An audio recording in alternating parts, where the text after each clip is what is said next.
Irmãos, nós vamos iniciar o nosso culto. Salmo 147, no verso 1, diz assim a palavra do Senhor: Louvai ao Senhor, porque é bom e amável cantar louvores ao nosso Deus. Fica-lhe bem o cântico de louvor. Então vamos juntos agora louvar ao Senhor com o hino congregacional de número 3.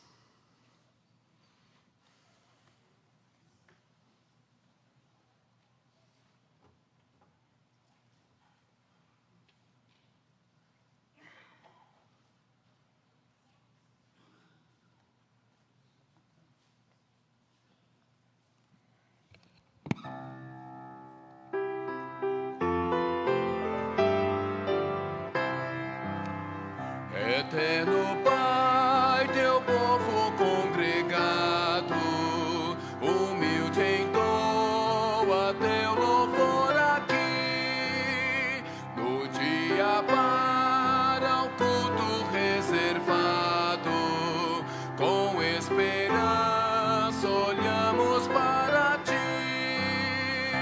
Teu santo livro, ó grande Deus, tomamos, fé singela e reverente amor, e como atentos filhos procuramos ciência na palavra do Senhor.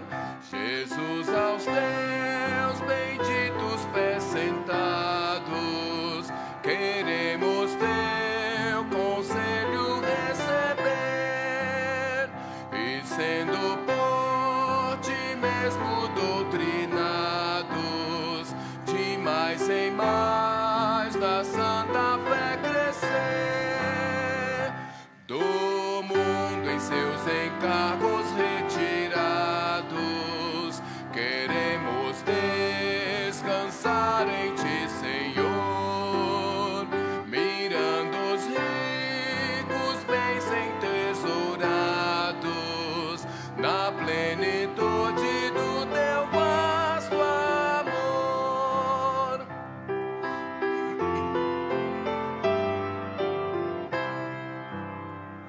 Ensina aos teus Espírito divino, dissipa as trevas destes corações, e com a luz do teu celeste ensino, vem aclarar as santas instruções.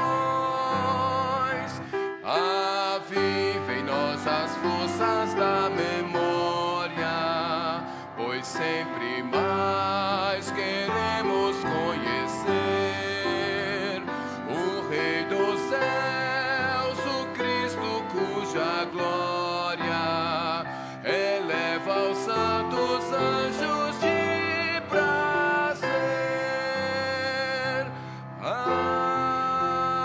Amém.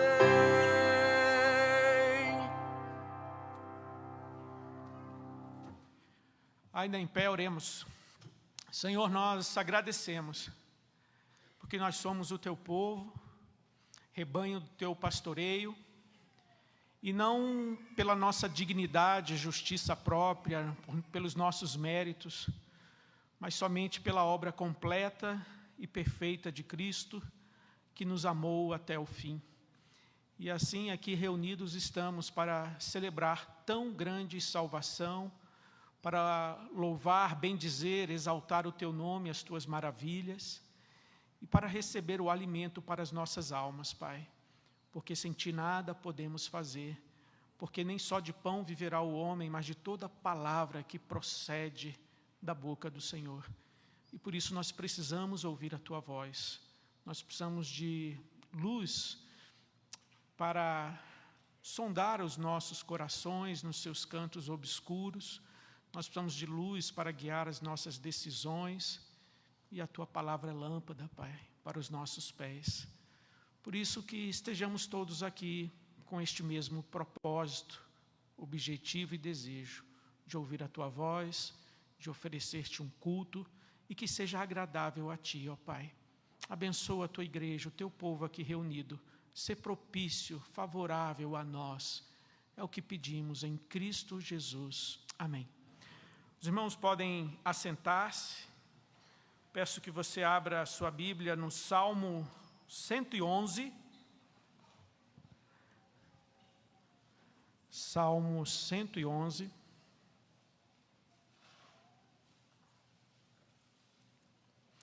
Você pode acompanhar essa leitura na sua Bíblia.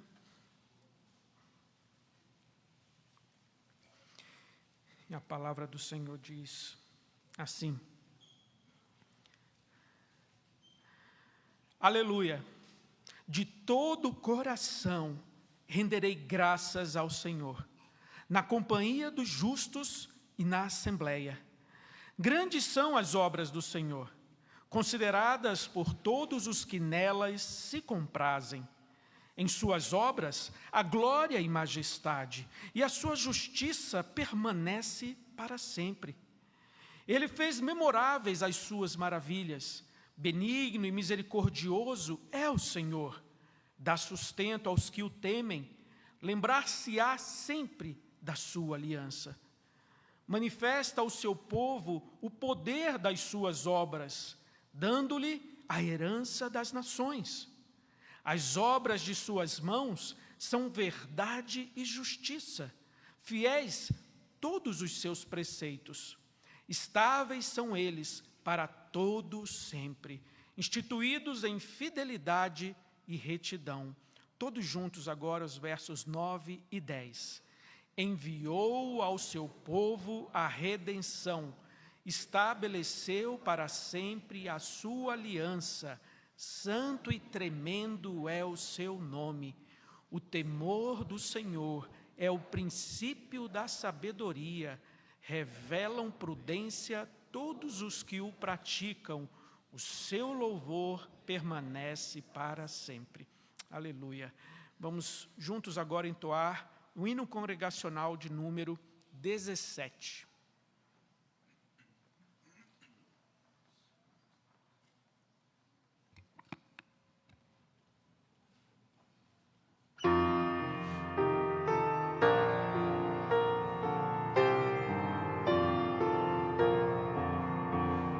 Seja louvado, ó Deus Supremo, Deus revelado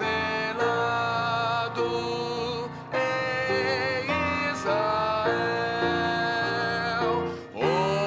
onipotente, prodígios obras, sempre clemente, sempre fiel. Seja louvado, ó Deus Supremo, Deus revelado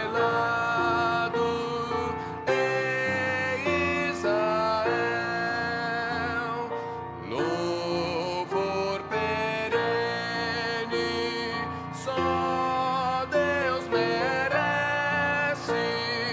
Canta e não cesse,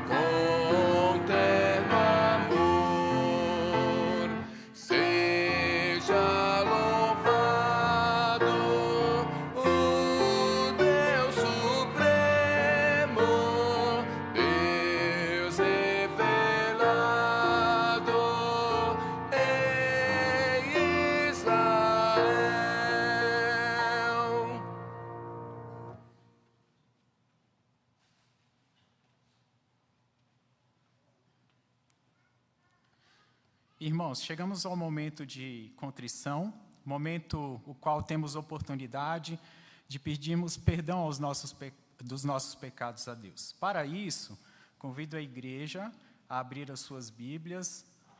Podem sentar, irmãos. Abrir as suas Bíblias no Salmo 38. Nós leremos de forma uníssona os versículos 18 e 21. Salmo 38, versículos 18 e 21, de forma uníssona. Após essa leitura, nós teremos 1 minuto de orações silenciosas e eu quebrarei o silêncio após esse período, com oração audível. Vamos lá, irmãos. 18. Confesso a minha iniquidade, suporto tristeza por causa do meu pecado. 21. Não me desampares, Senhor, Deus meu, não te ausentes de mim. Oremos.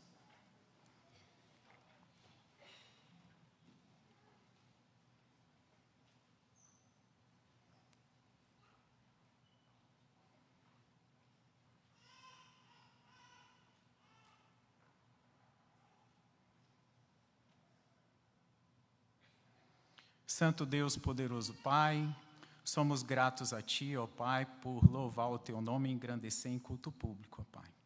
Estamos aqui, ó Pai, pedindo perdão aos nossos pecados, porque pecamos, ó Pai, por negligência, ó Pai, por omissão e por outros métodos e meios, ó Pai. Somos falhos, ó Deus, mas Tu enviaste o Teu Filho, Jesus, para nos salvar dos nossos pecados e nos dar a salvação eterna, ó Pai. Abençoe do Senhor nos perdão dos nossos pecados, abençoe também para aumentar a nossa fé, ó Pai, para que possamos cada dia mais, ó Pai, ser mais próximos a Ti. É o que pedimos e agradecemos em nome do Teu Filho Jesus. Amém. Agora, para o momento de celebração, eu convido a equipe de cânticos Cá em Nós.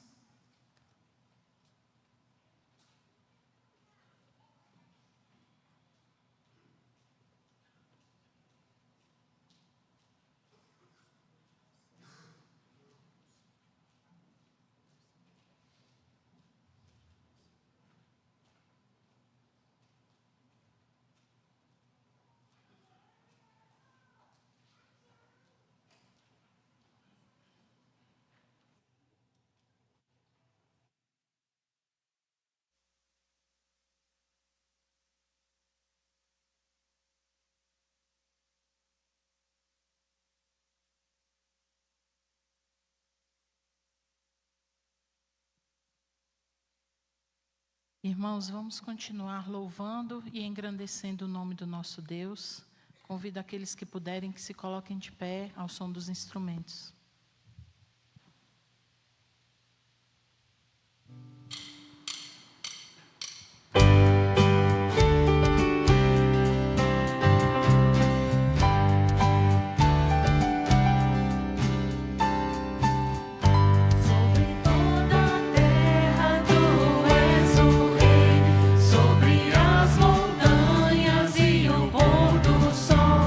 Uma coisa só, meu desejo.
sonhos meus, tu és o Senhor de tudo que sou.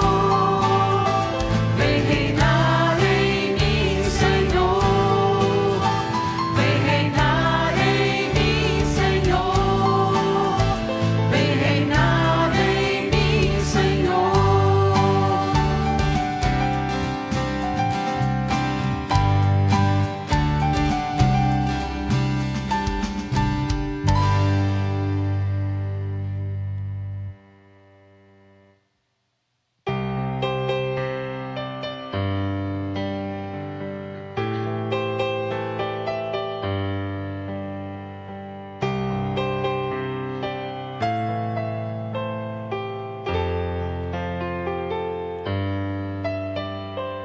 Sonda-me, Senhor, e me conheces.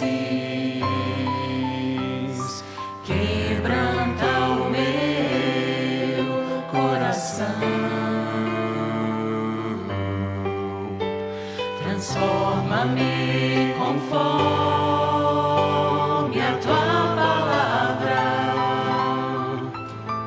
e enche-me até que em mim se ache só a ti. E então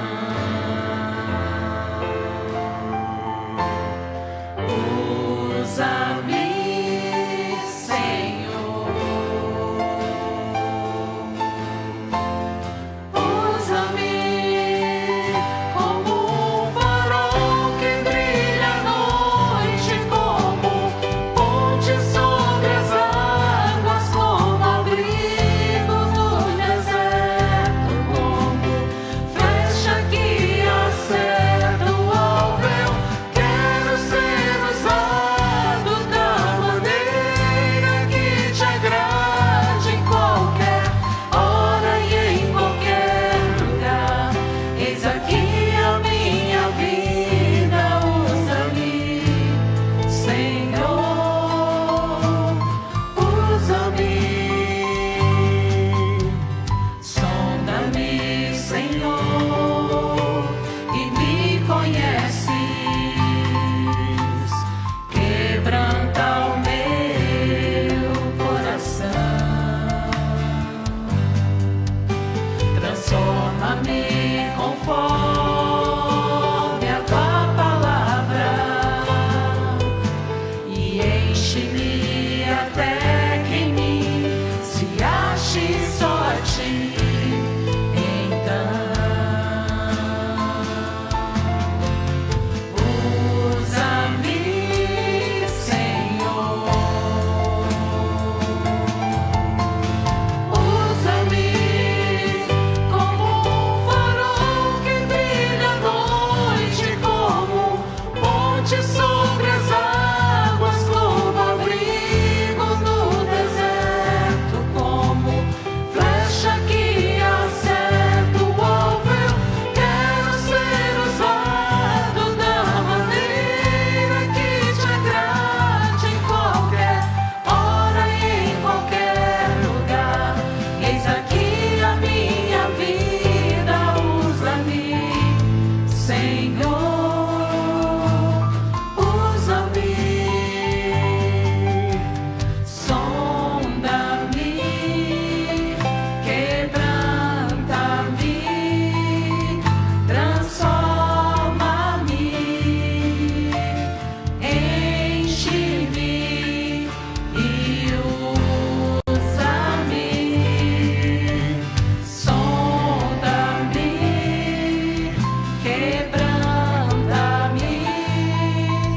transforma-me, enche-me e usa-me como um farol que brilha à noite, como ponte sobre as águas, como abrigo no deserto, como flecha que acerta o alvo. Eu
Irmãos, nós vamos proceder agora à profissão de fé da Bianca Vasconcelos Benevides. Pode vir aqui à frente, por favor, Bianca. A Bianca realizou a classe de catecúmenos. Isso aqui, de frente para a igreja. Ela foi também examinada e considerada apta para realizar sua pública profissão de fé. Então, Bianca, o nosso Senhor Jesus Cristo ordenou que seus servos fossem um só corpo com Ele, unidos uns aos outros pela confissão da mesma fé e pela esperança das mesmas promessas. O Senhor Jesus mesmo disse: todo aquele que me confessar diante dos homens, também o confessarei diante de meu Pai que está nos céus. Mas aquele que me negar diante dos homens, também eu o negarei diante de meu Pai que está nos céus. O Espírito Santo nos ensina que com o coração se crê para a justiça e com a boca se confessa a respeito da salvação. Então agora eu vou passar a realizar as perguntas, tá? E aí ao final de cada uma delas você vai responder para a igreja. Credes em um só Deus, que subsiste em três pessoas, o Pai, Criador de todas as coisas, visíveis e invisíveis, o Filho que foi concebido por obra do Espírito Santo e nasceu da Virgem Maria, o qual morreu pelos nossos pecados e ressuscitou para nossa justificação, e o Espírito Santo, santificador das nossas almas e doador da vida? Sim.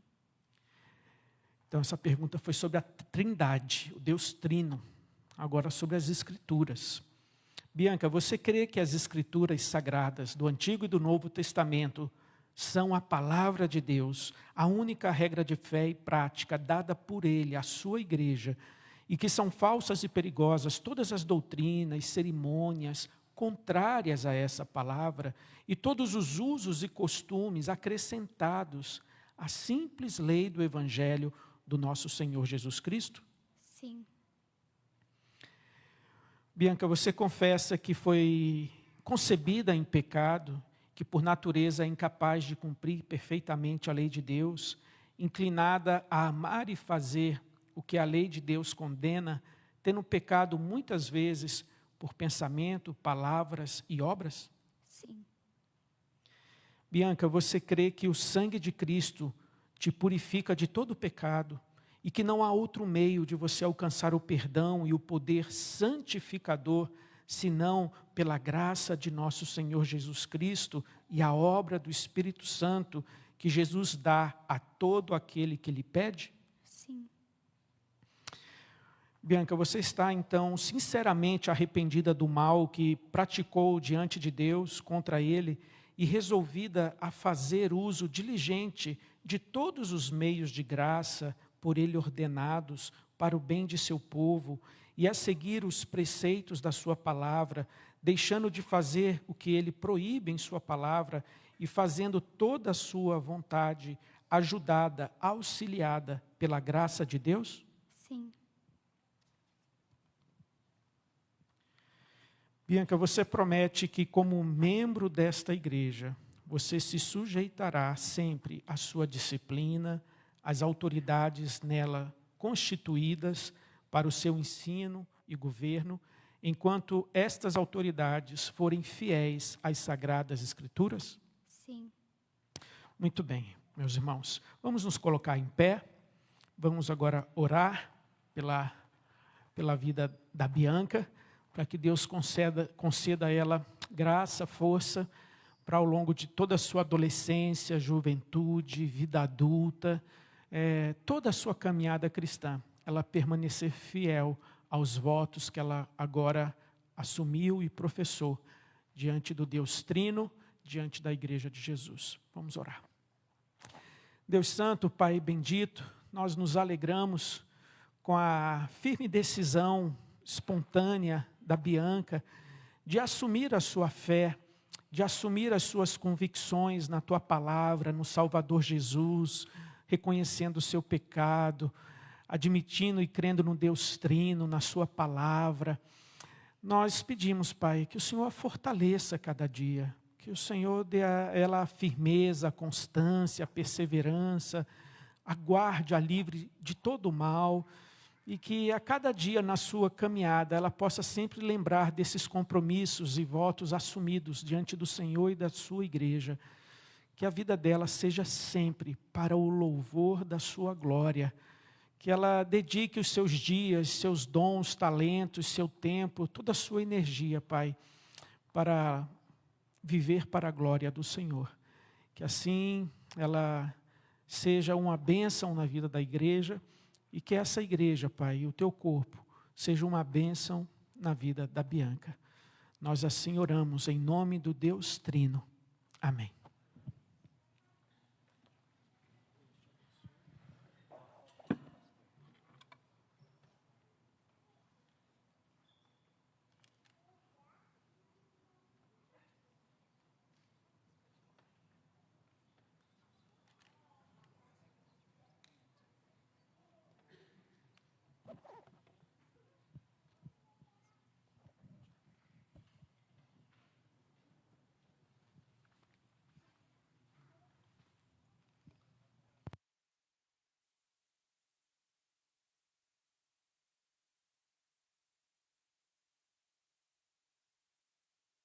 Convido o diácono Francelino Júnior para orar ao Senhor, consagrando os dízimos e ofertas que foram trazidos, apresentados ao longo dessa semana.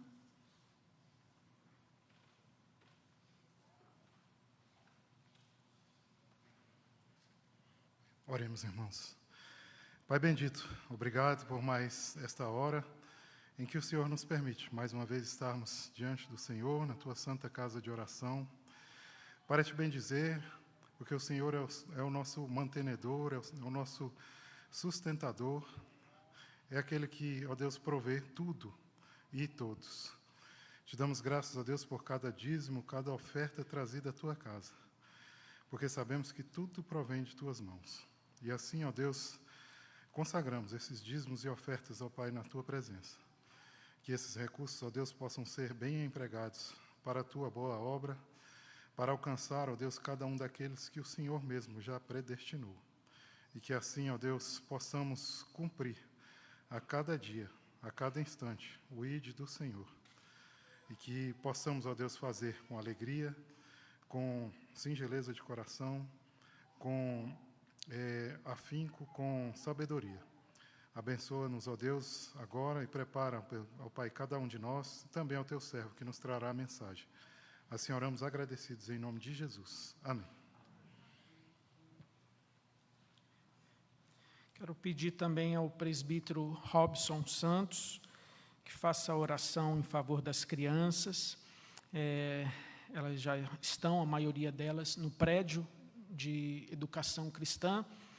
Hoje elas têm o culto ali em separado, e o mensageiro, o pregador lá, essa noite, é o reverendo Vanderlei, que vai trazer o ensino para as crianças. Então eu peço ao presbítero Robson que faça essa oração pelas nossas crianças.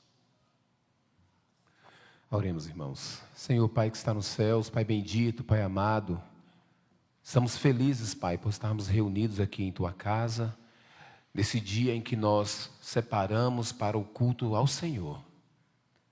Agradecemos a Ti, Pai, por todos esses momentos que estivemos aqui reunidos e pedimos que o Senhor esteja sempre nos abençoando, nos dando, Senhor, dias assim, em que possamos livremente cultuar ao Senhor, ouvir a Tua palavra, cantar louvores ao Teu santo e bendito nome. Agradecemos a Ti também, Senhor, pela vida das nossas crianças, crianças que fazem parte da Tua casa hoje, do Teu corpo. E rogamos que o Senhor esteja, Senhor, nos abençoando, quanto pais, quanto mestres, para estarmos ensinando as nossas crianças, Senhor, no caminho em que devem andar, para que quando elas crescerem, não se distanciem deles, Senhor, e que possam, Senhor, vir a ser os homens e mulheres que estarão trabalhando em tua casa, para que a tua igreja possa se tornar cada dia mais e mais uma igreja forte, militante, trabalhando, Senhor, na obra do Senhor. Agradecemos a Ti por tudo, pedimos que o Senhor esteja nos abençoando, Pai, em todos os momentos desse culto. Fala nos nossos corações através da Tua palavra, que o mensageiro possa ser um instrumento vivo em Tuas mãos, Senhor, e que a Tua palavra possa fazer morada em nossos corações, e que assim possa fazer diferença em nossas vidas, e que nós possamos fazer diferença no mundo, Senhor. Abençoa-nos, perdoa-nos os nossos pecados, continue conosco hoje e sempre. É em nome do Teu Filho Jesus, nosso único e suficiente Salvador, que nós oramos hoje e sempre. Amém. Amém. Irmãos, eu quero atualizar alguns pedidos de oração. Domingo passado oramos pela irmã Laureni, estava na UTI do Anchieta. Ao longo da semana ela teve alta, está se recuperando em casa. Porém, a irmã Josefa Calaça precisou ser internada na quinta-feira na UTI do Hospital Brasília, em Águas Claras. Então, nós vamos orar por ela, bem como também pelo seu Joaquim Barbosa. Ele é irmão do nosso irmão Antônio Barbosa, e o seu Joaquim está ali no hospital de base, realizando alguns exames. Ele teve uma hemorragia no cérebro, então oremos pela vida do seu Joaquim Barbosa. Então, nesse momento, antes da mensagem, nós vamos ter mais essa oração. Deus, nós agradecemos porque o Senhor ouve as nossas orações, porque o Senhor é um Deus clemente, compassivo. O Senhor é Deus de poder, para o qual não há limites, para o qual tudo aquilo que lhe apraz o Senhor realiza e faz, mesmo que aos olhos humanos pareça improvável. Mas o Senhor é o Deus que nos surpreende, Pai. Agradecemos pela recuperação da irmã Laureni, pedimos que o Senhor continue fortalecendo e abençoando ali a sua vida. Lembramos da irmã Josefa, que o Senhor a visite com graça, abençoe o seu tratamento, e que também ao longo dessa semana ela esteja bem, em condições de receber alta e ir para casa. Lembramos do seu Joaquim Barbosa, está ali também internado, realizando exames. Que o Senhor abra as portas para que ele tenha todo o atendimento necessário, dê sabedoria aos médicos, e que o seu organismo ali possa ter uma boa resposta, uma boa evolução a esse tratamento, a essas medicações, Pai. Que assim o Senhor abençoe também a vida do seu Joaquim Barbosa. Abençoa-nos agora no momento que ouviremos a Tua voz, ouviremos a Tua palavra, que ela venha, Pai, através da mediação do Teu Espírito, que ela cumpra o propósito determinado pelo Senhor nas nossas vidas. Que em tudo o Teu nome seja glorificado. Em Cristo Jesus oramos. Amém. Irmãos, nesse final de semana, Deus nos concedeu a oportunidade de termos conosco o reverendo Edivaldo. Foi pastor por mais de 10 anos na Igreja Presbiteriana em Araguari. Contudo, Deus o chamou para uma nova fase, um novo momento do seu ministério. E juntamente com a sua família, ele está há quase 3 anos ali na Itália, em Brescia, onde já teve a alegria de ver uma igreja organizada. Chegou ali, haviam 18 membros, hoje já são 65, uma igreja organizada e que já tem 2 congregações, né, em pouco menos de 3 anos. Para a realidade da Europa, é realmente assim uma grande bênção, aquilo que Deus tem realizado na vida do reverendo Edivaldo, da sua família e através deles, né? Então, ele já esteve conosco pela manhã, compartilhando da palavra, em Atos 13, 14, contando mais do projeto, daquilo que Deus tem realizado ali. E agora, no nosso culto solene, ele será o mensageiro de Deus aos nossos corações. No momento de apresentação dos visitantes, nós vamos apresentar também o restante da comitiva que o acompanha. Tá bom? Então, reverendo Edivaldo, por favor, que Deus o abençoe, o use com graça.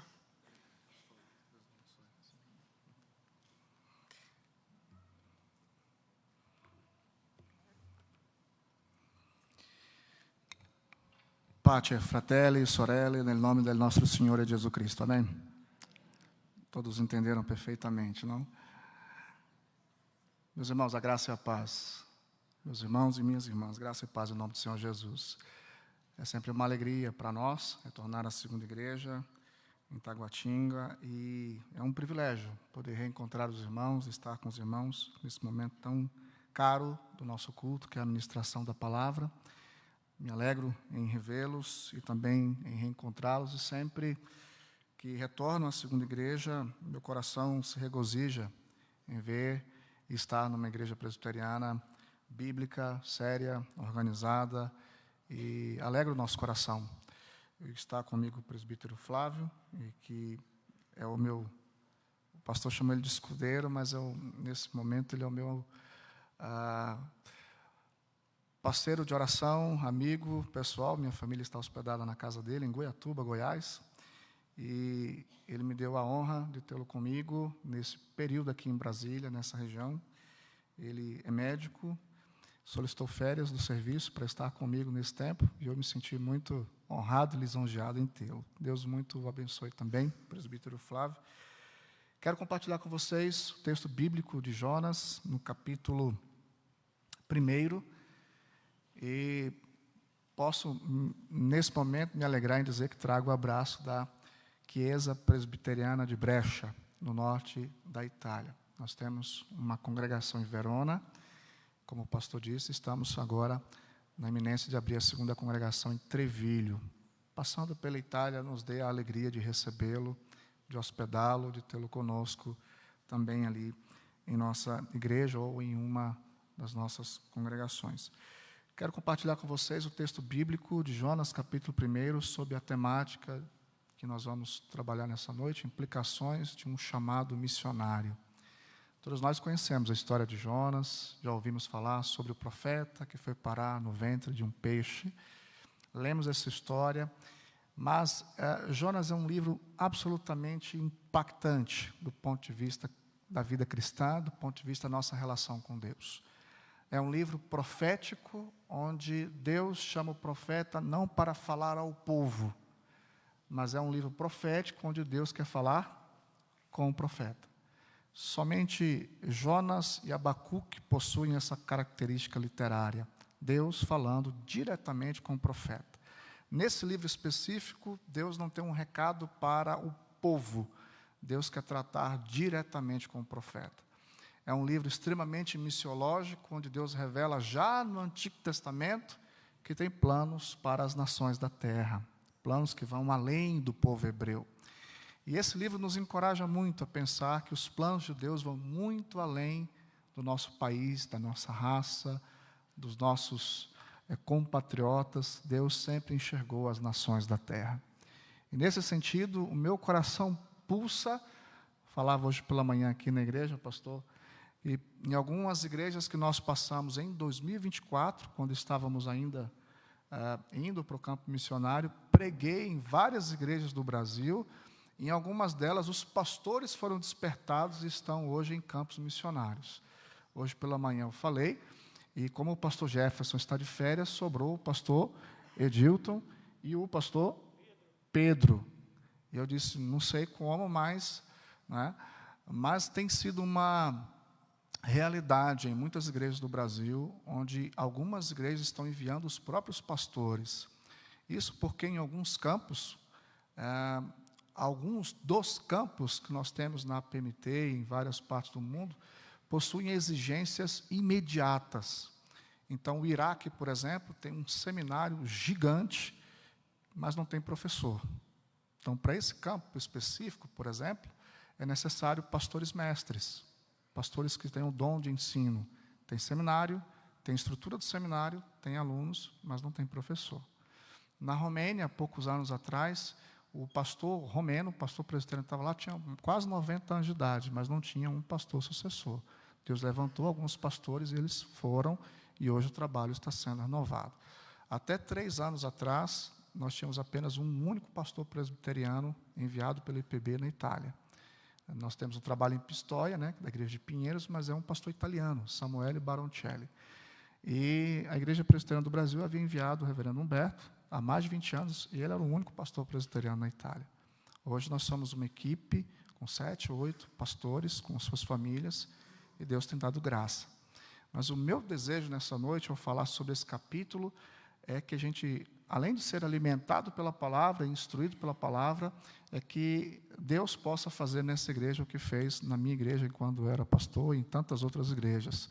Seja essa noite uma noite de chamado, onde Deus possa chamar pessoas para servi-lo, como foi dito aqui na oração, como nós cantamos aqui no culto, né? Como um farol, como uma ponte, onde quer que o Senhor desejar nos enviar. Então eu prego nessa noite com o coração inflamado, desejoso, que a palavra de Deus te edifique, que a palavra de Deus fale ao seu coração e quem sabe o Espírito Santo de Deus possa chamar pessoas para o campo missionário nessa noite. Meu chamado se deu aos 15 anos de idade, ouvindo um sermão. E eu tenho absoluta certeza que o que eu vou pregar aqui hoje é verdade para a minha vida e para a sua. Implicações de um chamado missionário. Jonas, capítulo 1, leiamos os primeiros 3 versículos por enquanto. Vamos juntos? Veio a palavra do Senhor a Jonas, filho de Amitai, dizendo: Dispõe-te, vai à grande cidade de Nínive e clama contra ela, porque a sua malícia subiu até mim. Jonas se dispôs, mas para fugir da presença do Senhor para Tarsis, e tendo descido a Jope, achou um navio que ia para Tarsis. Pagou, pois, a sua passagem e embarcou nele para ir com eles para Tarsis, para longe da presença do Senhor. Vamos orar? Senhor, ministra ao nosso coração a Tua palavra. Seja o Teu Espírito Santo gracioso, mais uma vez, em iluminar as nossas mentes, em abrir o nosso coração, em fincar a Tua palavra no cantinho mais secreto do nosso coração e que esta palavra possa gerar frutos na nossa vida, na nossa casa e onde o Senhor nos enviar. Para a glória do Teu nome, abençoe o Teu povo aqui reunido com a porção da Tua palavra.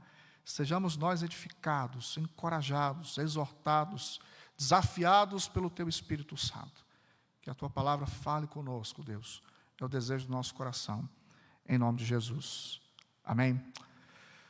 O profeta Jonas profetizou no 8º século antes de Cristo, tendo como contemporâneo Amós e Oséias. Nós não temos a menor dúvida de que Jonas foi um profeta extremamente bem-sucedido no seu ministério entre os judeus. Ele pregou ali no tempo do rei Jeroboão II. E o texto lá em Reis 14, 25, vai nos dizer que Jonas era um profeta eficiente, que profetizou e Israel ouviu a sua profecia.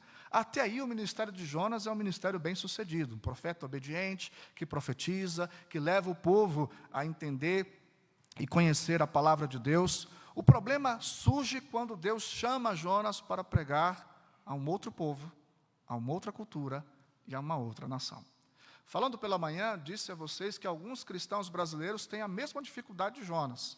Não poucas vezes nós somos confrontados por algumas pessoas que dizem: pastor, mas por que ir tão longe? Temos tanta necessidade aqui. Pastor, mas por que Europa? Ah, Europa é bom, né? Como dizem os mineiros, Europa é bom demais da conta.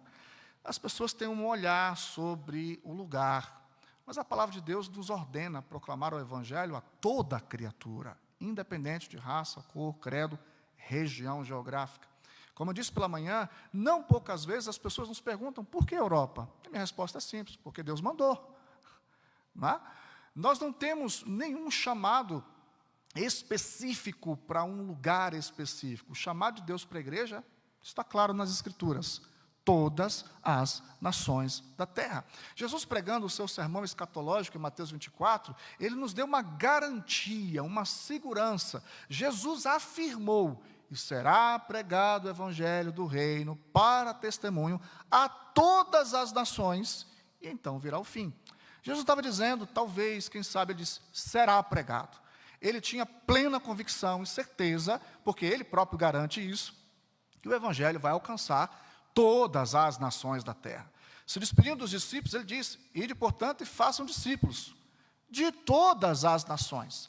Apocalipse, no capítulo 5, João tem uma visão, e lá João vê ao redor do trono e diante do Cordeiro, pessoas de toda tribo, povo, língua e nação. O Senhor Jesus, falando também aos seus discípulos, disse: vocês receberão poder ao descer sobre vós o Espírito Santo. Sereis minhas testemunhas. Jerusalém, Judeia, Samaria e até os confins da terra.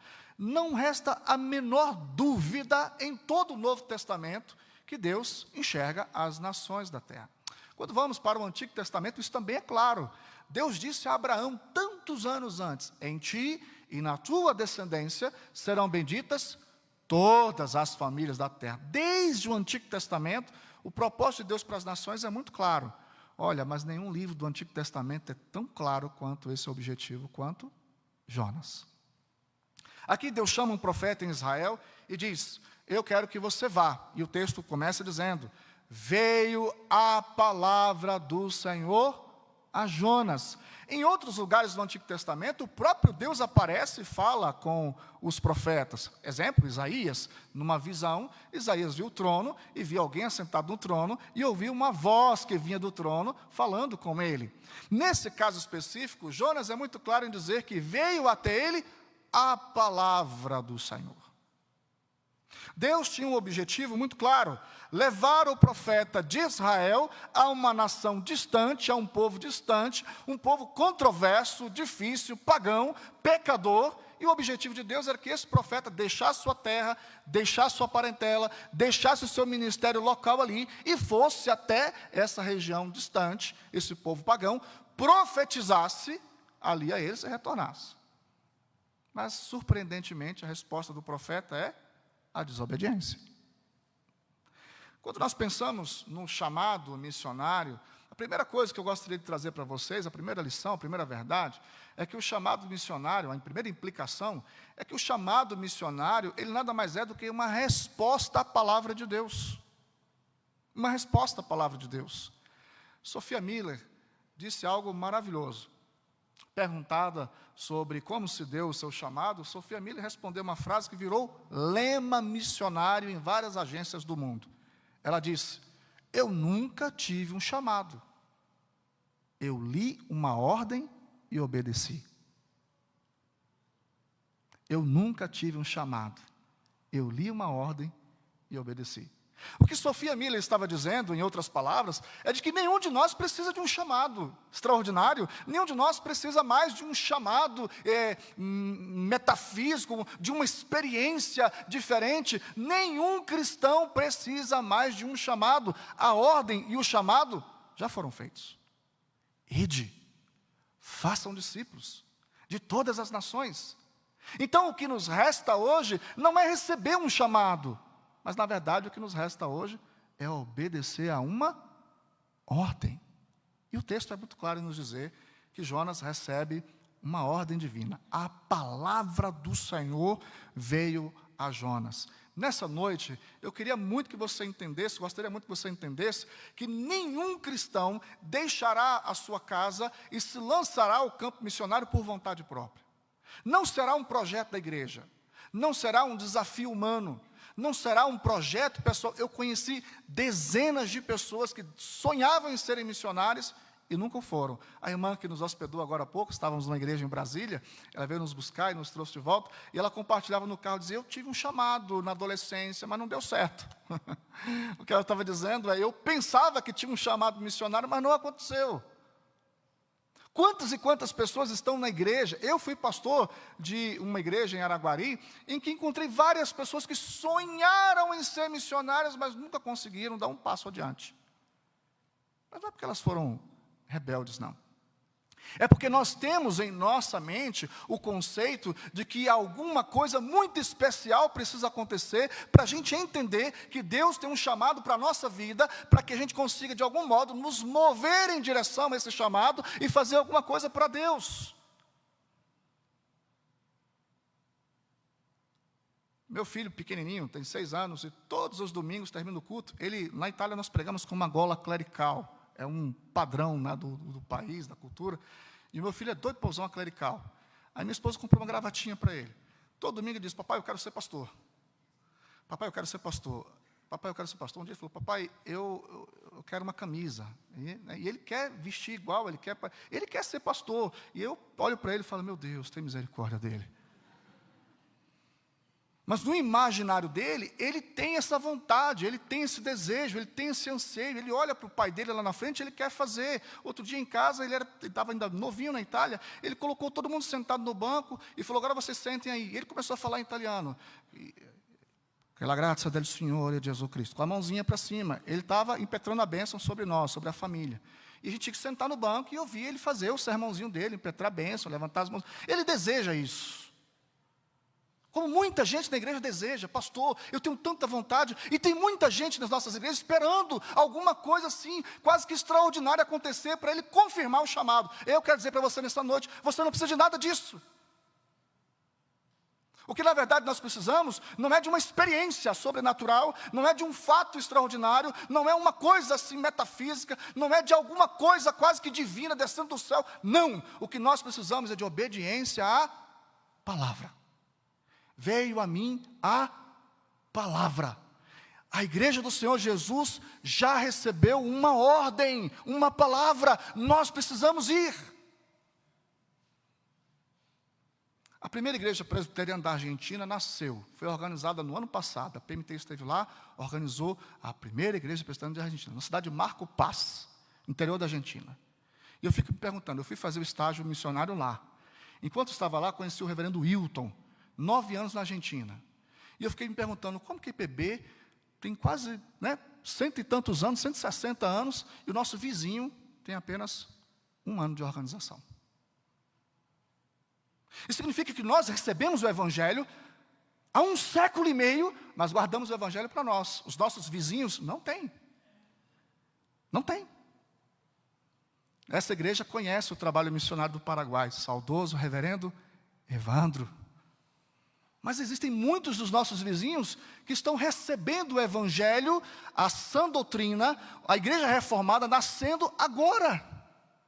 Porque durante 1 século e meio, a palavra foi pregada nos 4 cantos do Brasil e nós retemos ela para nós. O envio missionário da IPB não é tão antigo, ele é recente. A saudosa Junta de Missões Estrangeiras é uma agência nova, a PMT é uma agência nova. Nossa grande dificuldade não é receber um chamado, nossa grande dificuldade é obedecer uma ordem. Jonas tinha uma grande dificuldade. Pregar para os judeus era o seu ofício diário.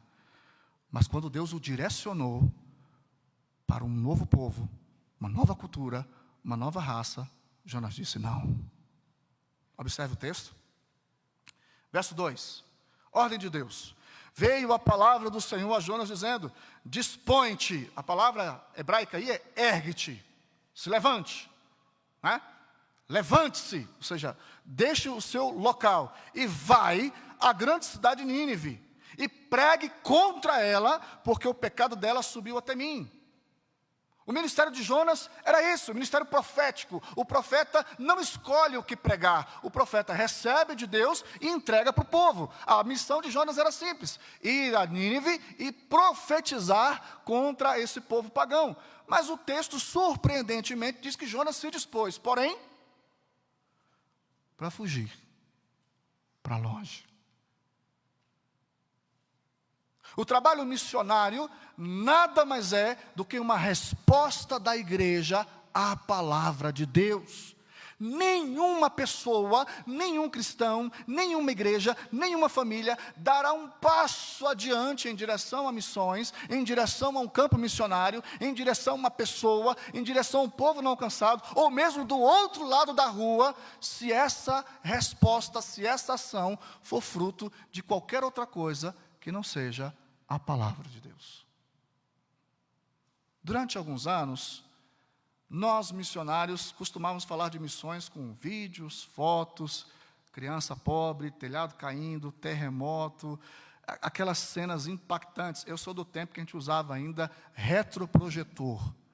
E não poucas vezes eu fiz desafios missionários na igreja, usando aquelas imagens né, de um povo sofrido, de gente perdendo a cabeça, de gente decapitada. E eu me lembro que nesses impactos missionários, com essas imagens fortes, impactantes, a igreja pranteava, a igreja era tomada de comoção, ofertas missionárias eram levantadas naquela noite, mas na semana seguinte ninguém estava disposto a orar. Porque todo aquele mover era fruto de comoção. Eu poderia contar para vocês aqui dezenas de histórias comoventes da Itália. Falava para as irmãs, hoje pela manhã, minha esposa com 4 meses de Itália teve paralisia facial, fruto de um estresse. Nós olhávamos para minha esposa, ela estava com metade do rosto caído. A fisioterapeuta atendeu e disse, pode ser que recupere com 1 mês, como pode ser que recupere para 1 ano. Você, mulher, consegue entender esse olhar no espelho com metade da sua face caída? Bate o desespero, não? Mas eu sei que essas histórias podem comover você. Mas nosso mover, o movimento da igreja, quando o assunto é missão, não pode ser comoção, dó. Tem que ser obediência. E obediência à palavra de Deus. Veio a mim a palavra de Deus. Nós nos movemos em direção à missão, porque Deus cravou em nosso coração a sua palavra, dizendo, dispõe-te, vá. Segunda verdade que eu quero compartilhar com vocês, é que esse chamado missionário implica em um processo e um novo relacionamento com Deus. Jonas já é profeta, quando Deus fala isso com ele. Mas tem algo de errado com o profeta, não tem? Não é normal você encontrar nas Escrituras um profeta disposto a enfrentar Deus. Um profeta disposto a contender com Deus. Lembre-se dos profetas, vamos dar um exemplo de Isaías. Isaías teve uma visão da graça de Deus. E quando Isaías viu Deus, Isaías disse, ai de mim, eu estou perdido, eu vou morrer. Porque meus lábios são impuros e os meus olhos viram o rei. Os profetas temem e tremem diante de Deus. Moisés, quando viu a sarça e entendeu que era Deus falando com ele, diz o texto que Moisés se jogou em terra, se lançou em terra e escondeu o rosto. Temor, tremor, Isaías treme, os profetas tremem, mas você encontra no Antigo Testamento um profeta que não teme, um profeta que não treme, um profeta disposto a desobedecer frontalmente. Eu me disponho para fugir. E Jonas, o texto diz, Jonas se dispôs, porém para fugir para longe da presença do Senhor. Temos na Bíblia um profeta decidido, disposto a enfrentar Deus. Não vou. O que acontece com ele? Vamos ler juntos o verso 4? Todos. Mas o Senhor...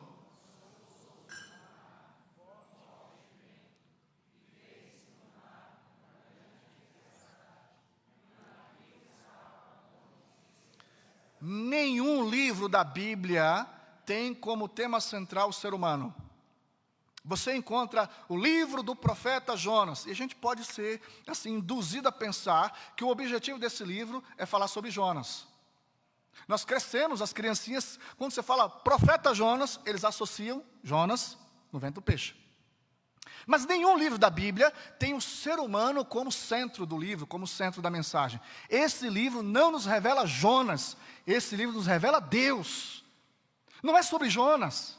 Jonas é um figurante nessa história, porque o objetivo do livro não é narrar sobre Jonas, sobre o profeta. O objetivo do livro é narrar que nessa experiência com o profeta existe um Deus gracioso que ama quem não merece.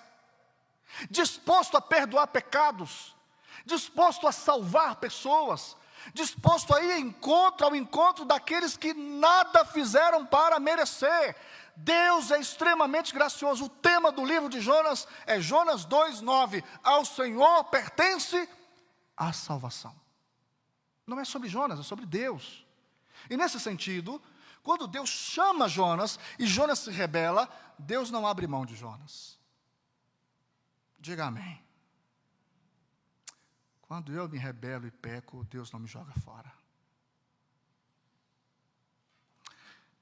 Esse livro não é sobre a desobediência de Jonas, mas sobre a insistência de um Deus gracioso que vai ao encontro de um profeta rebelde, insiste com ele, o salva e o coloca no centro da sua vontade.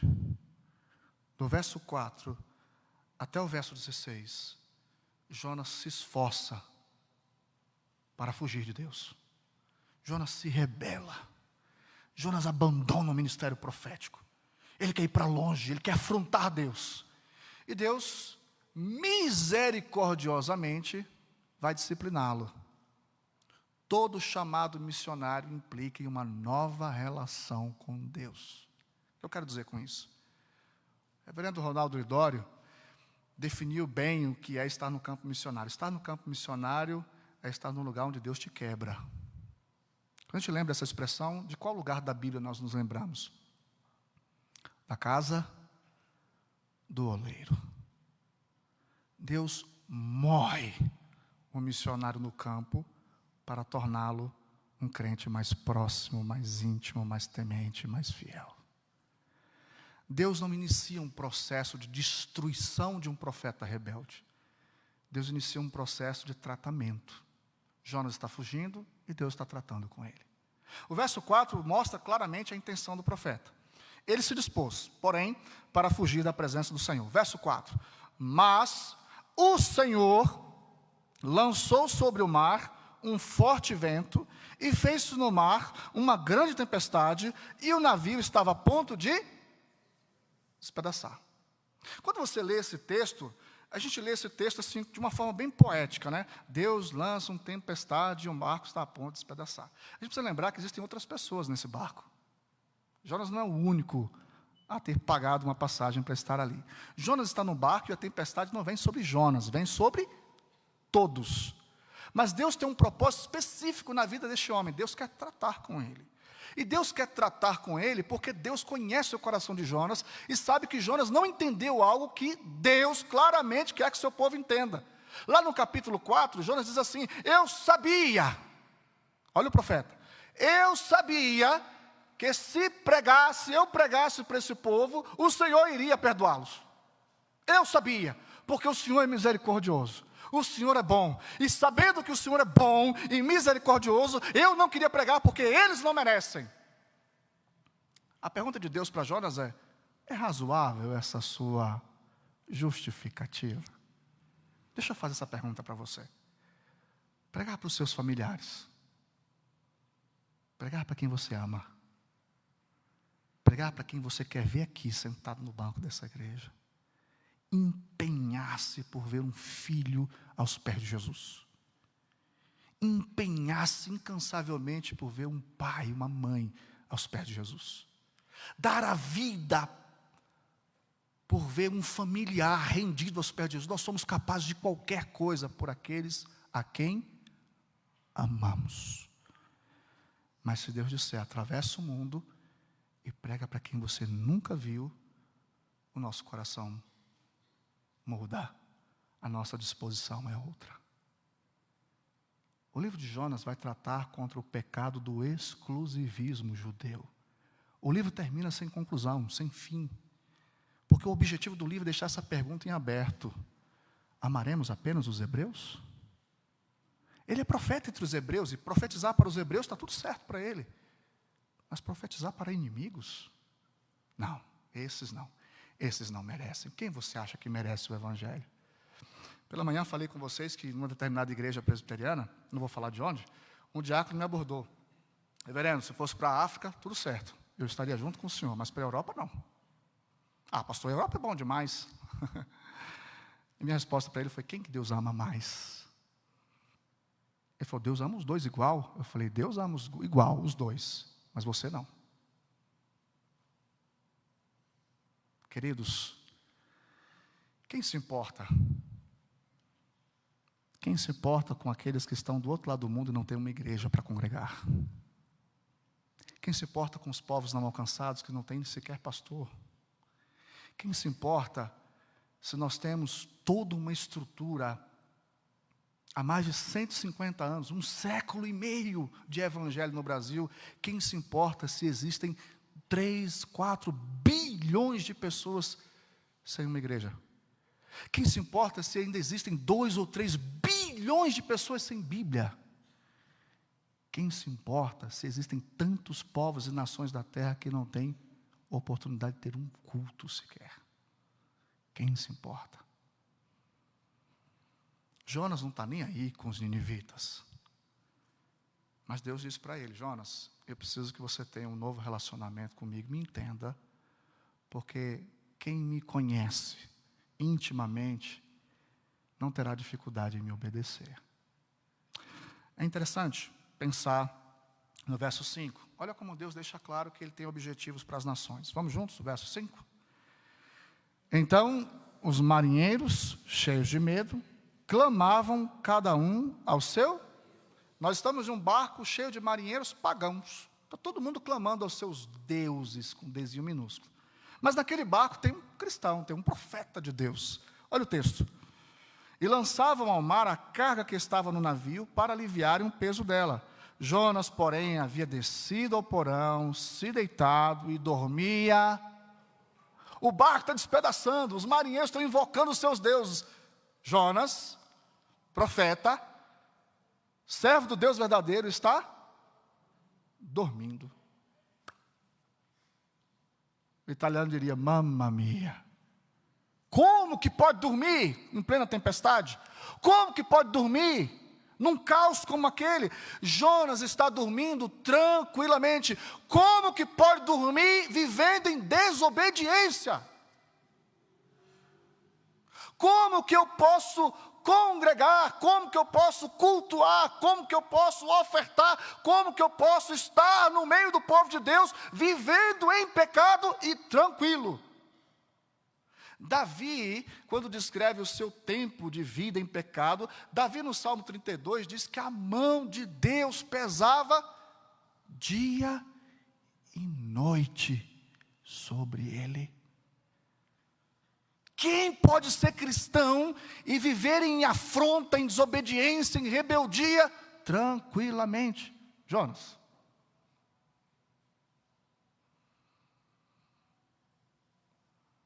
Chegou-se a ele o mestre do navio. Olha como Deus está tratando Jonas.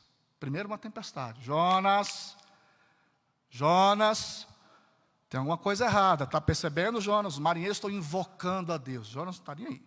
Aí Deus dá um outro recadinho para ele. Verso de número 5. Então os marinheiros, cheios de medo, clamavam cada um ao seu Deus, lançavam ao mar a carga que estava no navio, e Jonas dormia profundamente. Verso 6. Chegou a ele o mestre do navio e disse: Ô Jonas, o que se passa contigo? Levanta-te. Olha o marinheiro pagão dizendo o que para Jonas? Invoca o teu Deus. Olha Deus encurralando Jonas. Eu conheço um monte de gente, que Deus está quebrantando o coração dele, já perdeu o emprego, Deus está tratando com a família, e Deus está dizendo: o seu lugar não é mais aqui, mas ele está insistindo nisso, insiste, até que alguém vira para ele e fala assim: já te falaram que você tem facilidade de pregar?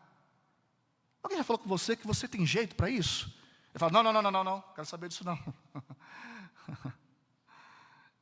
Eu estava com uma equipe de jovens em Itacaré, na Bahia, num projeto missionário, e os meninos disseram assim: pastor, vamos dar uma volta de canoa? Eu morro de medo.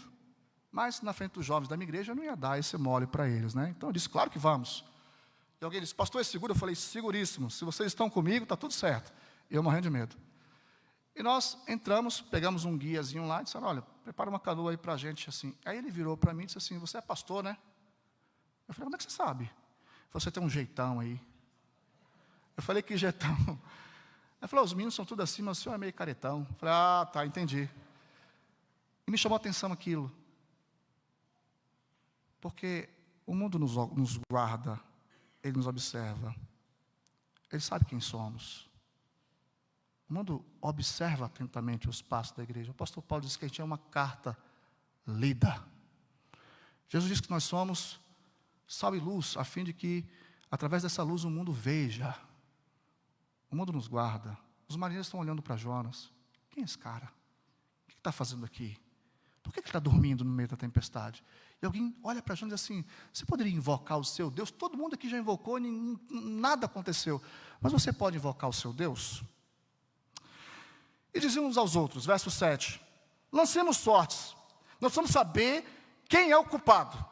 Nós precisamos descobrir o que está acontecendo, porque os deuses não respondem, nós não temos uma resposta, e eles lançaram sortes, e a sorte caiu sobre Jonas. Então disseram, ô Jonas, o que você faz da vida? Declara-nos qual é a sua profissão, de que povo você é, de onde você vem, qual é a sua terra, que povo é o teu. E Jonas diz assim, olha, eu sou hebreu. Olha o que Jonas diz, eu temo ao Senhor. Isso é verdade ou mentira nesse momento? Eu temo ao Senhor. Deus do céu, que fez o mar e a terra. Os marinheiros possuídos de temor disseram, o que é isso que você está nos fazendo? Ele diz assim, eu sou profeta, mas eu estou fugindo dele.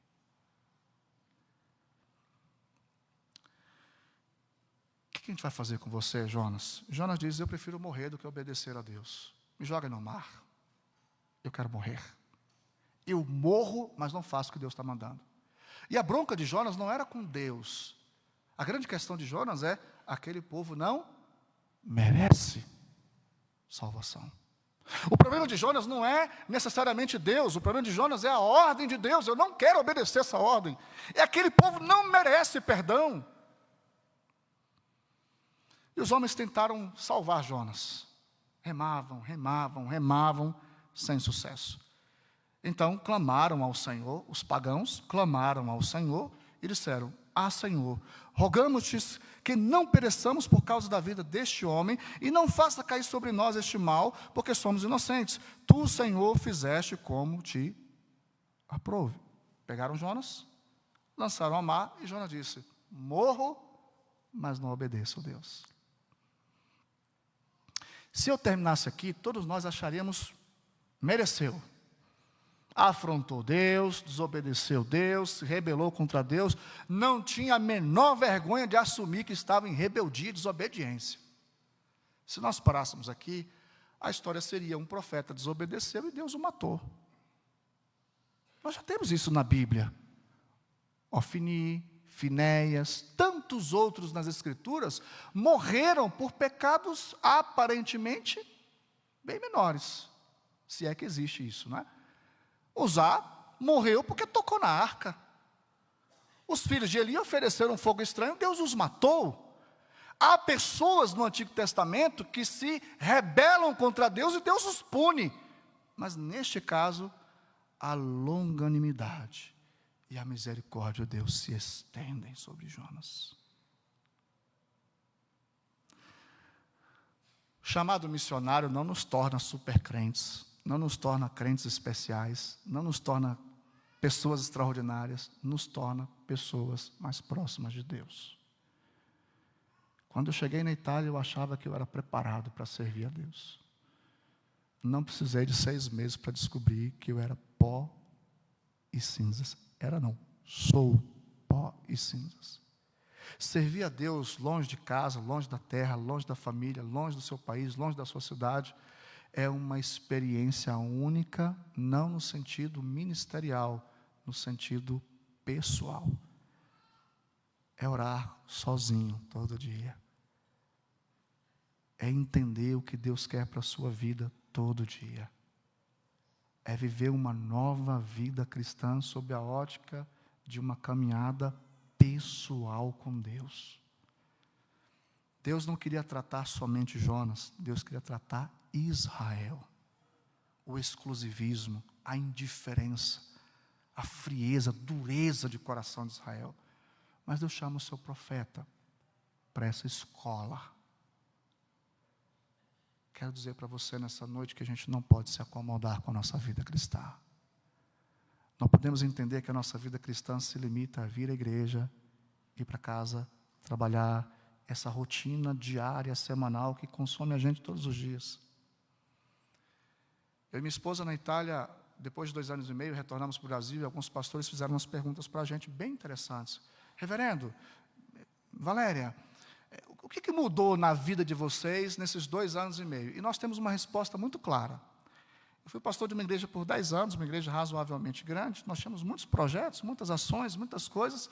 E nós sempre nos envolvemos muito com muitas coisas na igreja, muitas atividades. 2 anos e meio no campo, a gente descobriu a beleza e a relevância de falar de Jesus para uma pessoa. 10 meses discipulando uma pessoa. 1 ano andando com uma pessoa. Nada de grandes eventos, nada de multidões, nada de centenas de pessoas. Deus estava dizendo, eu quero vocês falando de Jesus para uma pessoa.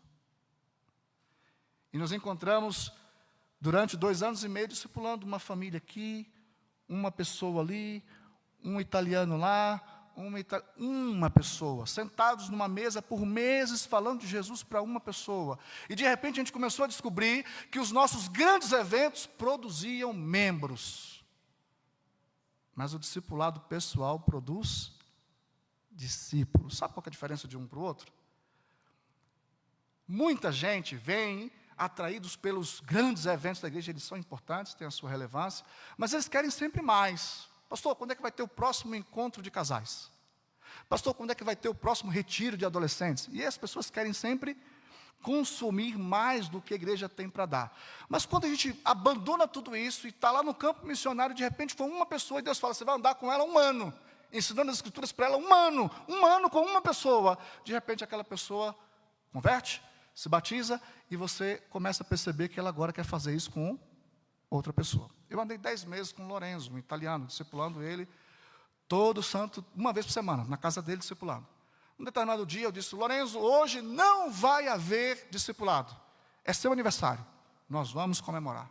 Ele disse, que bom, pastor. Saímos para uma pizzaria, minha família e a dele. Na mesa, lá na pizzaria, Lorenzo se antecipa e paga a conta. E eu fico bravíssimo. Nós, brasileiros, quando convidamos alguém no aniversário da pessoa, o que a gente faz? Nós presenteamos a pessoa. E ele foi lá e pagou a conta. Eu fiquei bravo demais. Eu disse, Lorenzo, não é assim. Na nossa cultura, o aniversariante recebe. Ele falou, não. Hoje eu faço 60 anos. É a primeira vez que alguém comemora o meu aniversário comigo. Nunca ninguém celebrou o meu aniversário. Nós estávamos em choque na mesa. Eles são extremamente solitários. Vivem completamente no isolamento, na solidão. Mas de repente tem um pastor na casa dele por 10 meses, só para ele, com a Bíblia aberta, lendo as Escrituras e explicando as Escrituras. Uma semana antes de vir de férias, eu e minha esposa fomos visitar a Ana, que é uma outra italiana que não se converteu. Estamos há 7 meses na casa dela. Ela não se converteu ainda. Estudando a Bíblia com ela, eu não posso dirigir, porque na renovação da minha carteira de habilitação, a Itália prende a carteira brasileira e você tem que esperar 6 meses a patente italiana chegar. Então ele está dirigindo para mim, esse que eu discipulei. Eu, minha esposa e a italiana, e ele lá era o motorista. E eu disse, olha Ana, nos próximos 40 dias nós não estaremos aqui, porque iremos ao Brasil, então vamos ter que suspender o discipulado, porque nós estaremos no Brasil, então... Ele falou, não. O pastor vai estar no Brasil, mas eu estarei aqui. Vai ter sim, eu vou vir aqui com a minha esposa na sua casa e a gente vai continuar. E eu olhei para um lado, olhei para a Valéria, olhei para ele, falei, o que é isso? É o discipulado. Alguém foi na casa dele, agora ele quer ir na casa de alguém.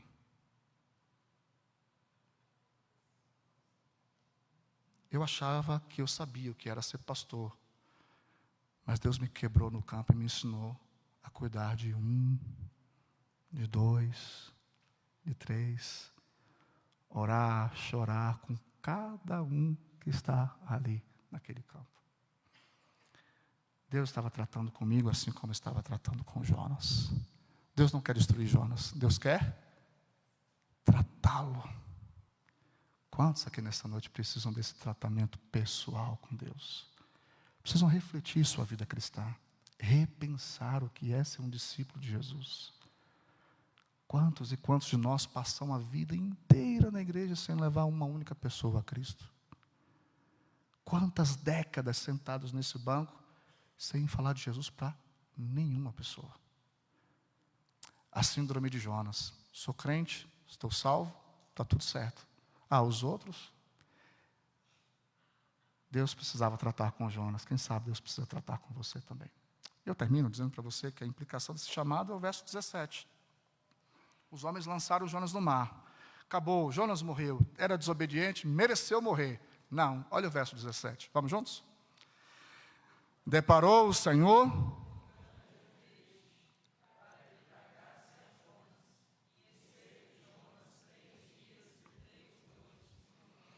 Jesus vai citar esse fato, lembra?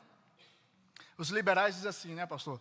Essa história é uma mentira, isso aí é uma ficção, uma poesia. Mas Jesus disse que foi verdade, e agora?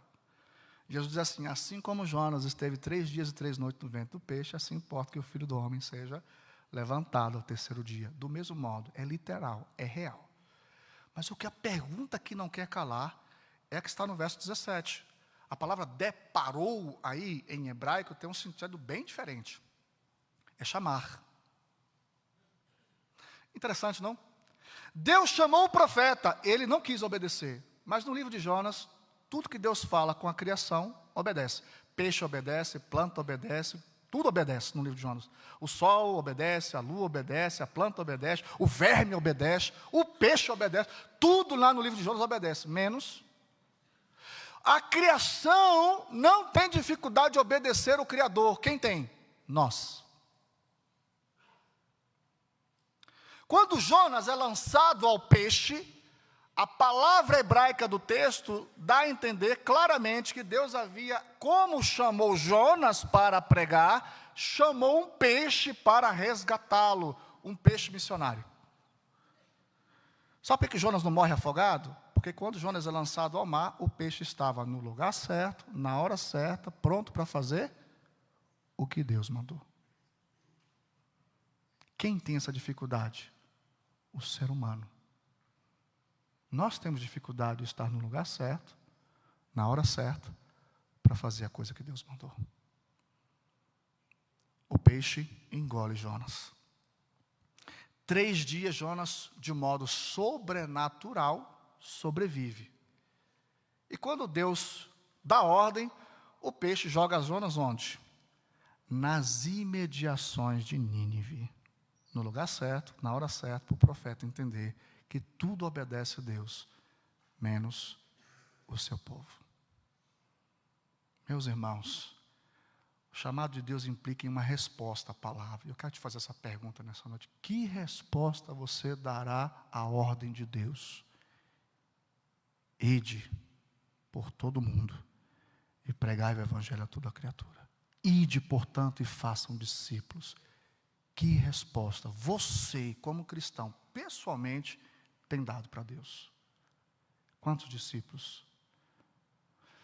Segunda coisa que eu quero te dizer é que se dispor a obedecer a Deus é se dispor a ser tratado por Deus.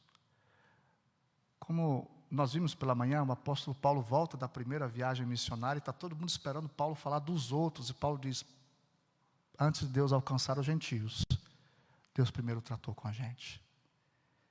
Antes de você abrir sua boca para falar de Cristo para um perdido, lembre-se que você só pode dar o que você tem. Antes de entregar Cristo a qualquer pessoa, você precisa vivê-lo, amá-lo, honrá-lo, tê-lo na sua vida, transbordá-lo na sua vida. Antes de entender que Deus quer fazer através de você, precisa entender que Deus quer fazer em você primeiro.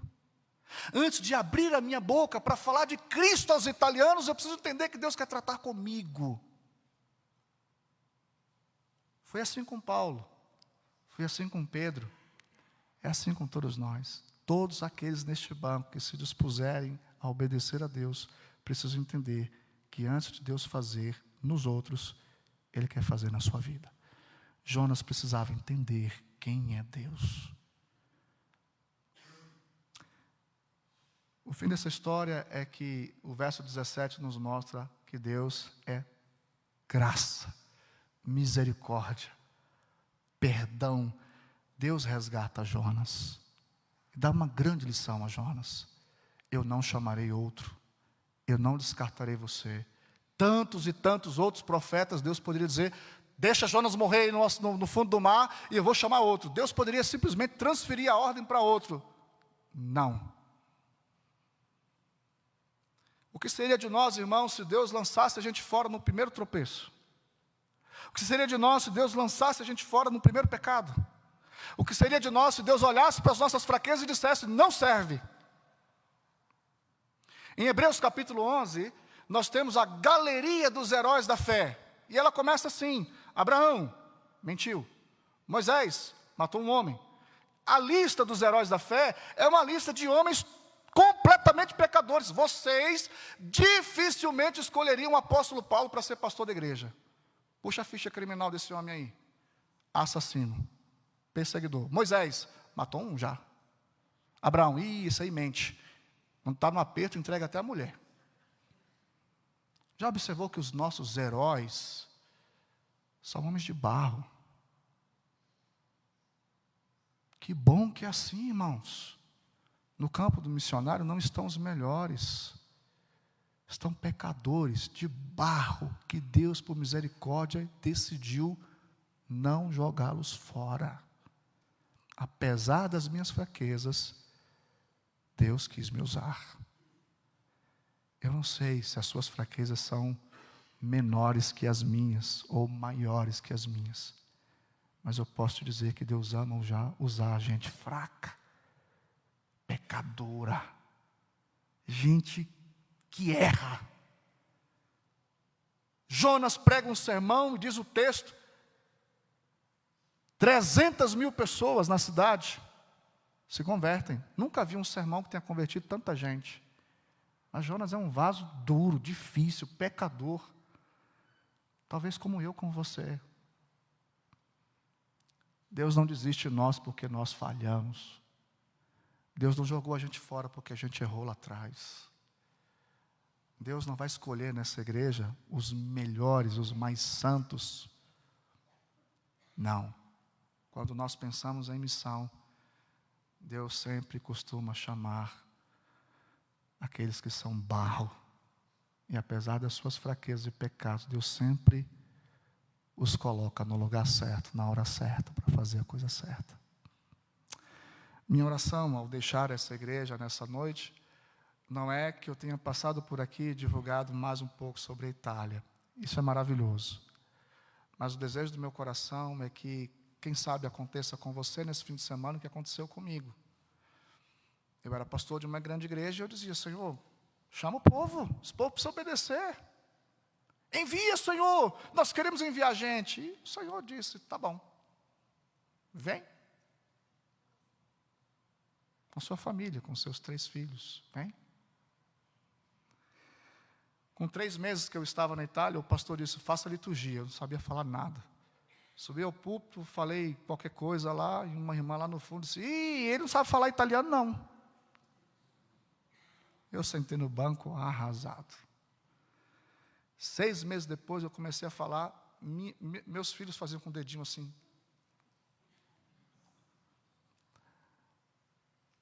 Oito meses depois o pastor me entregou a chave da igreja e falou: toma, se vira.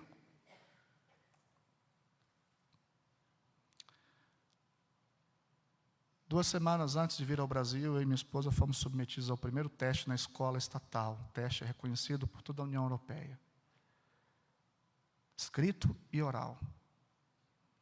Os professores olharam para minha esposa e disseram: Valéria, você escreve bem, você escreve com coração.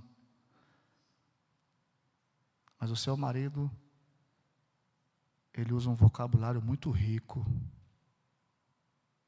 Ele está falando e escrevendo no nível mais alto.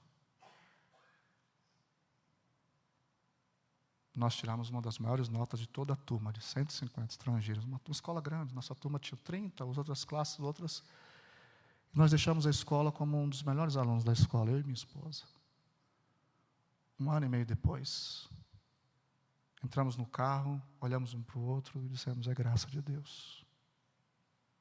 Eu ainda não sei falar num nível que preciso, mas eu consigo dizer nos olhos de qualquer italiano: Jesus Cristo è il Signore della tua vita. Há um piano di Dio per te. Meus irmãos, quanta gente fraca e pecadora tem nessa igreja que Deus está dizendo: levanta-te, dispõe-te, é você que eu quero usar. Quanta gente nessa igreja precisa ser tratada por Deus. Cabeçudo, desobediente, rebelde, duro de coração. Mas o Senhor não vai desistir de você. Até quebrantar o seu coração e te mostrar que o melhor lugar do mundo é no centro da vontade do Senhor. Não espere que Deus faça um anjo descer do céu para dizer: é você que eu quero usar. Você só precisa ouvir a palavra de Deus. Veio a mim a palavra de Deus. Eu concluo dizendo que Sophia Miller tinha toda a razão. Nós não precisamos de um chamado extraordinário.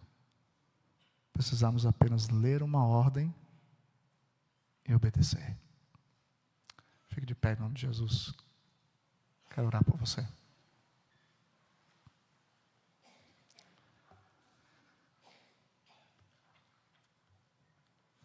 Senhor, todos nós aqui nesse templo somos falhos. Alguns estão plenamente conscientes das suas fraquezas. Outros ainda não. Alguns de nós ainda precisam de um tratamento um pouco mais intenso, até a gente perceber que a gente é pó e cinza. Quantas vezes, Deus, nosso coração queimou diante da Tua palavra.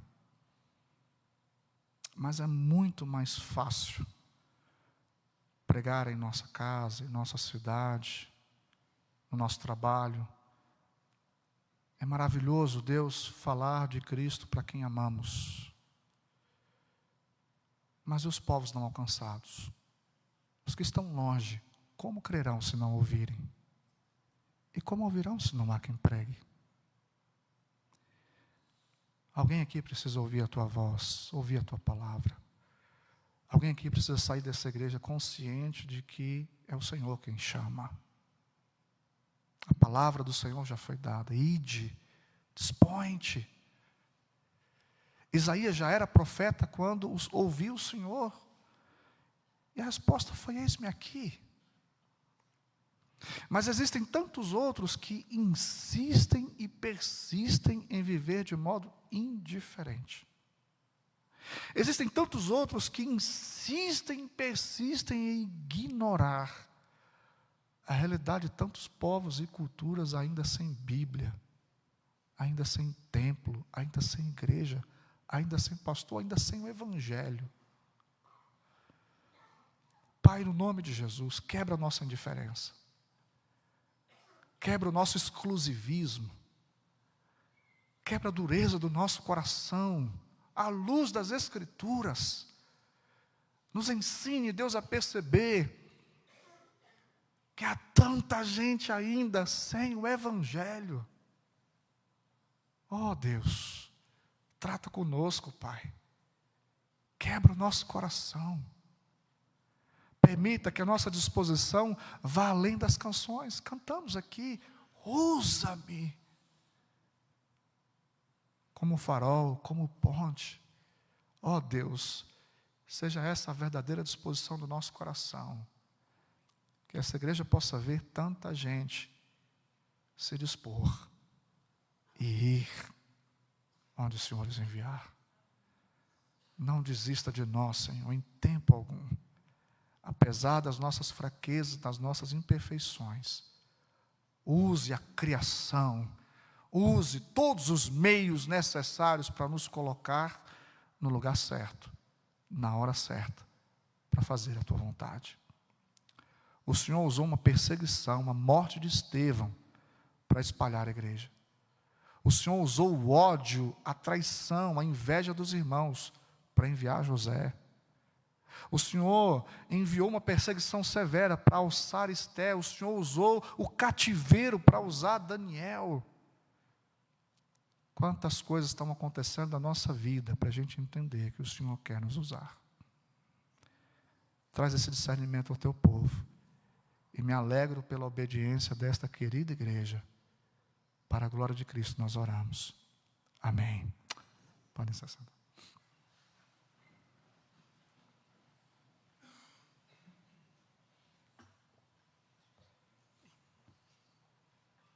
Vamos agora entoar o hino congregacional número 222.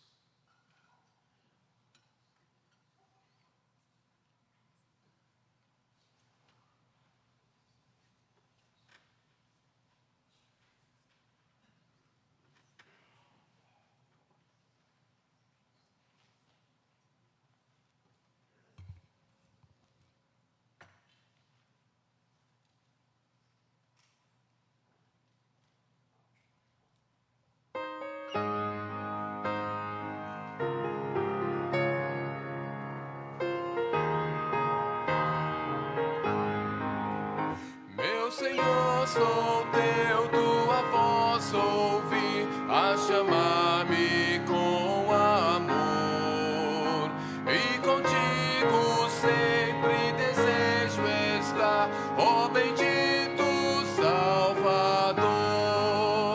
Mais perto da tua cruz quero estar, ó Salvador. Mais perto da tua cruz eu desejo estar, Senhor. A seguir-te sempre eu me decidi, constrangido pelo amor.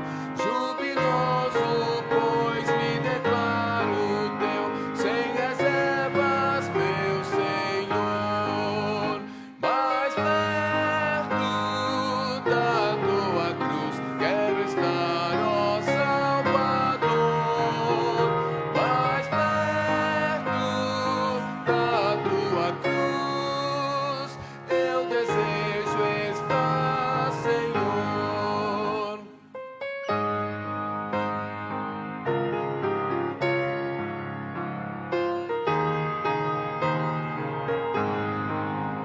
Que prazer sem par, que delícia é ao teus santos pés me achar, e com viva fé e profundo amor com meu Salvador falar. Mais perto da tua cruz quero estar, ó Salvador.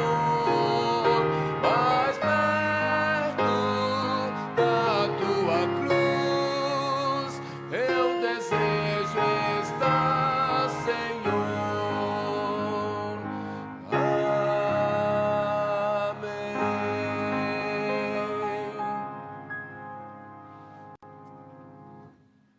Convidar o reverendo Edivaldo para fazer a oração final, impetrar a bênção.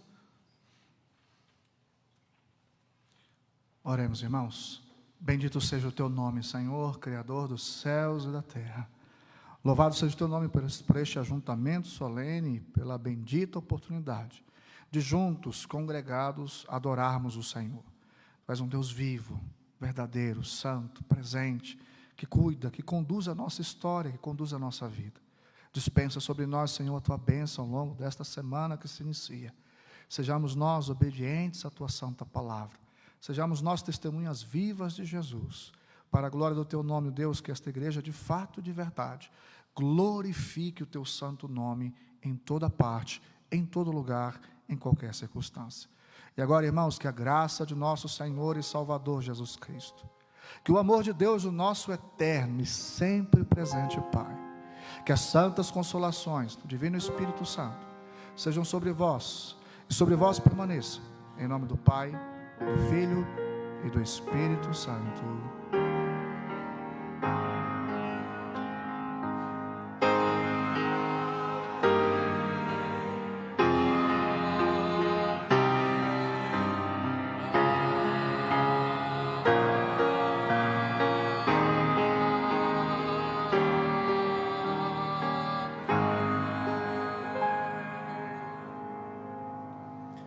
Os irmãos podem assentar-se. Rápidos avisos. Reverendo Pedro nessa noite está